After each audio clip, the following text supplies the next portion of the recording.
Fa teny amin'ny Karafaravohatra kosa no nanamarian'ny sekoly UFASM ny famaranana ny hetsika fanaon'izy ireo rehefa manakaiky tahaka izao ny fetin'ny Noely sy ny farantaona. Tafiditra trany ao anatin'ny antsoina hoe Noelim-pifaliana ity hetsika ity ary nataon'izy ireo hanampina ny fiarahamonina manodidina azy.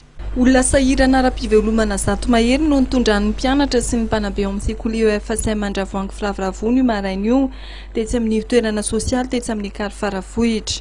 Efa mahazatra azy ireo ny manoana sy mizara zavatra ho an'ny fianakaviana sahirana izay sahan'ny fitoerana sosialy ao Faravohitra indrindra amin'ny akatoko ny fety toy izao.